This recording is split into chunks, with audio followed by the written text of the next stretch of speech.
आज के इस वीडियो में हम लोग देखेंगे क्लास 9th के exercise 1A question number 11। Question 11 में कह रहा है निम्नलिखित कथनों में से कौन से कथन सत्य हैं अथवा कौन से असत्य हैं। आइए देखते हैं। पहला कथन है दो धन अभाज्य पूर्णांकों का गुणन सदैव अभाज्य होता है। क्या कह रहा है कि दो धन अभाज्य पूर्णांकों का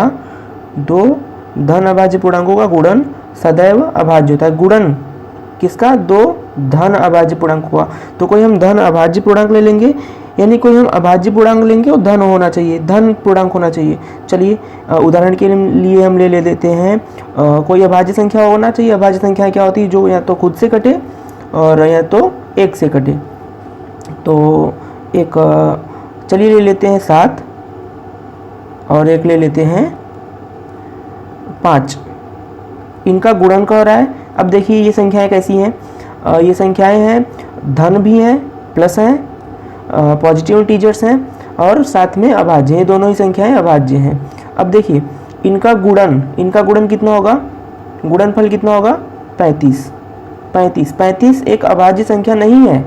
35 एक अभाज्य संख्या नहीं है, अतः यह कथन असत्य है। यहाँ पर सदैव शब्द यूज किया गया है कि सदैव ये अभाज्य होता है, तो अभाज्य ये नहीं होता। ये क्या होता है? भाज्य संख्या होता है। अच्छा, ये संभव ही नहीं है कि यदि दो संख्याओं का गुणा किया जाए तो जो गुणनफल आए वो अभाज्य हो, क्योंकि अभाज्य तब होगा जब उसका गुणनखंड सिर्फ एक हो, अकेला कोई हो। लेकिन यहाँ पर तो दो उपस्थित है ना, तो कभी हो ही नहीं सकता कि दो संख्याओं का गुणा किया जाए और गुणनफल अभाज्य संख्या प्राप्त हो।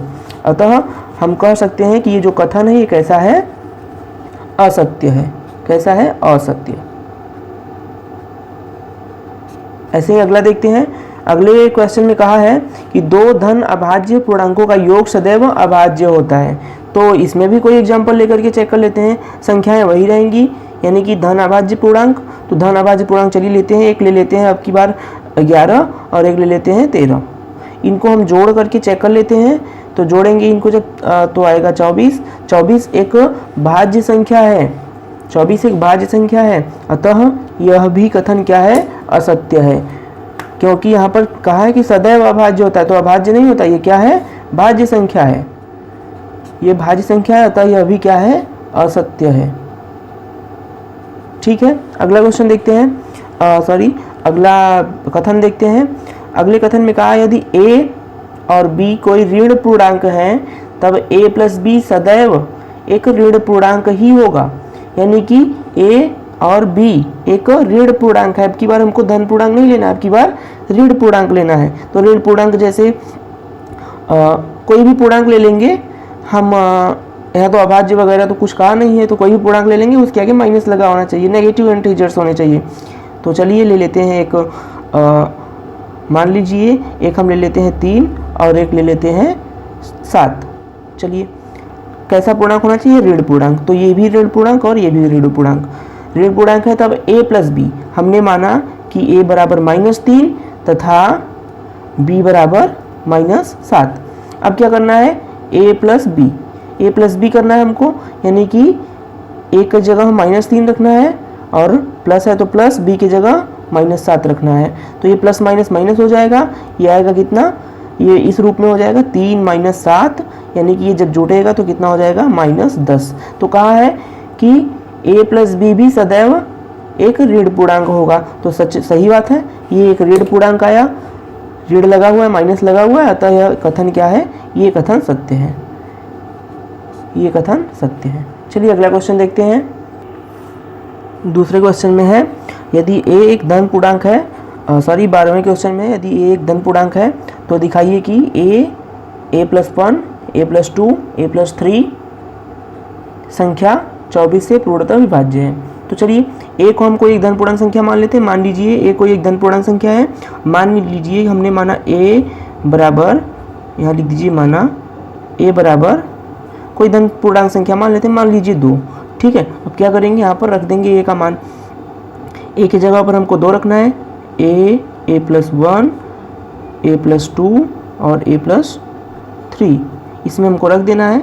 तो a की जगह पर हमने 2 लिया है, तो 2 प्लस 1 2 प्लस 1 2 प्लस 2 2 प्लस 3 और बस हो गया। इसको हल करेंगे तो ये हो जाएगा 2, 2 1 3, 2 2 4, 2 3 5।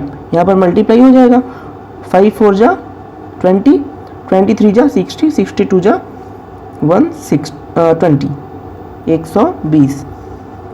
अब देखिए क्वेश्चन में कहा है कि ये संख्या 24 से पूर्णतः विभाज्य है। दिखाना है हमको, शो करना है कि ये संख्या 24 से विभाज्य है। अब हम चेक कर लेते हैं 24 से भाग दे करके। जब हम 120 में 24 से भाग करेंगे तो हम जानते हैं कि 24 5 बार 120 हो जाता है, तो पूर्णतः विभाज्य है, कोई शेषफल नहीं बचेगा। तो हम कहें ये हो गया हमारा। यहाँ पर आप भाग की संक्रिया करके दिखा सकते हो कि 24 से पूर्णतः विभाज्य है।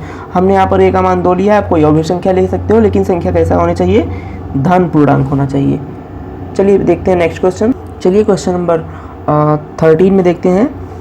कहा है यदि ए एक समधन पूर्णांक है और बी एक विषम धन पूर्णांक है तो बताइए निम्नलिखित संख्याओं में से कौन सी संख्या सम होगी।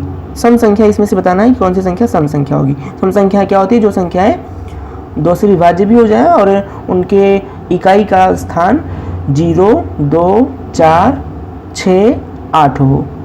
ठीक है, तो आइए समझते हैं। पहली संख्या को देखते हैं, चेक कर लेते हैं कि ए क्या है, एक समधन पूर्णांक है और बी एक विषम पूर्णांक है। पहले लिखिए कि माना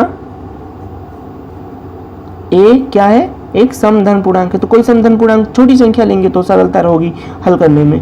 तो मान लीजिए 2 समधन पूर्णांक, और बी जो है माना बी बराबर क्या है, विषम धन पूर्णांक। विषम धन पूर्णांक हम 3 भी ले सकते हैं, 7 भी ले सकते हैं, 9 भी ले सकते हैं। तो छोटी संख्या लेंगे, सरलता होगी हल करने में। छोटी संख्या लेकर चेक कर लेते हैं। भाई ये देखते हैं ए स्क्वायर, पहला है ए स्क्वायर।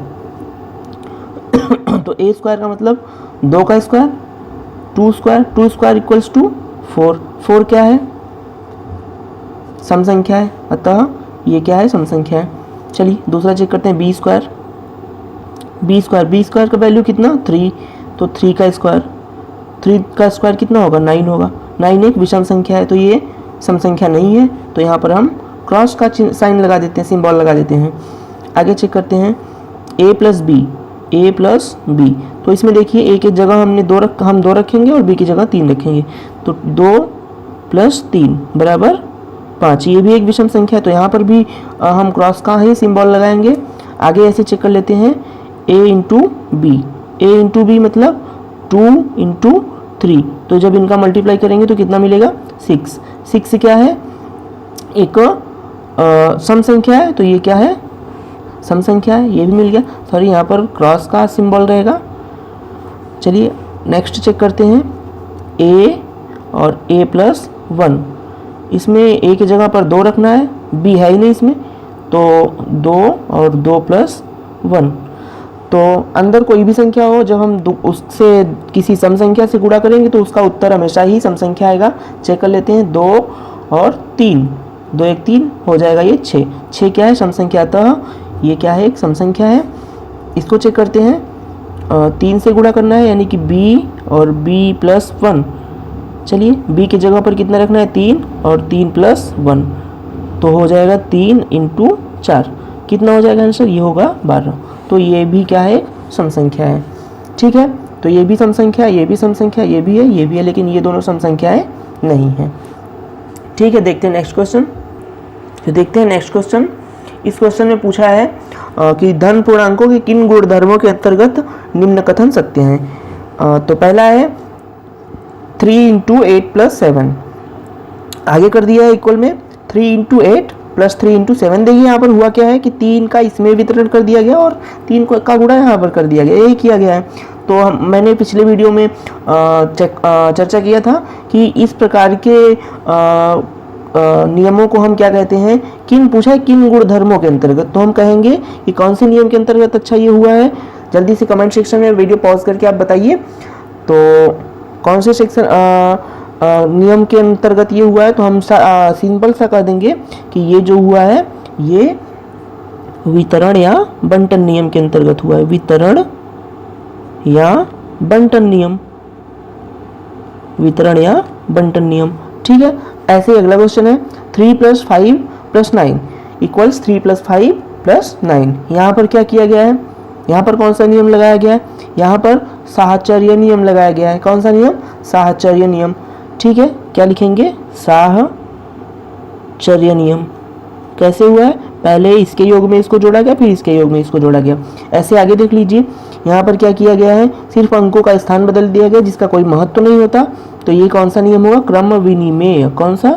क्रम विनिमेय नियम। क्रम विनिमेय नियम। और यहाँ पर देखिए क्या हुआ है कि क्वेश्चन नंबर डी, 14वें का डी, 3 इंटू 5 इक्वल ए इंटू 5। यहाँ पर देखिए 5 से 5 कैंसिल हो जाएगा, बचेगा क्या? ए इक्वल 3। तो ये यही पूछा था कि ये ए का वैल्यू 3 किस नियम के अंतर्गत आया। तो हम क्या कहेंगे? निरसन नियम, एलिमिनेशन लॉ। निरसन नियम। ठीक है, मिलते हैं अगले क्वेश्चन में। नेक्स्ट क्वेश्चन, क्वेश्चन नंबर 15, कहा है संख्या रेखा पर -5, -2, 0, 1, 2, 5 को दर्शाइए। तो चलिए स्टार्ट करते हैं। सबसे पहले हम मध्य में शून्य लिख लेते हैं, 0। और आप जानते हैं कि बाईं तरफ की संख्याएं माइनस में होती है, ऋणात्मक होती है, और दाहिनी तरफ की संख्या है धनात्मक। तो यहाँ पर होगा 1, 2, 3, 4 और 5। इसी तरह से यहाँ हो जाएगा -1, -2, -3, -4 और -5। ये इंडिकेट कर रहा है -4 संख्याओं को, ये इंडिकेट कर रहा है। अब हमको दर्शाना क्या है? -5, तो -5 हमारा ये मिल गया, फिर -2 हमारा ये हो गया, 0 यहाँ पर है, 1 यहाँ पर है, 2 यहाँ पर है, इसी तरह से 5 भी यहाँ पर है। तो ये हो गया हमारा संख्या रेखा पर इन संख्याओं का निरूपण।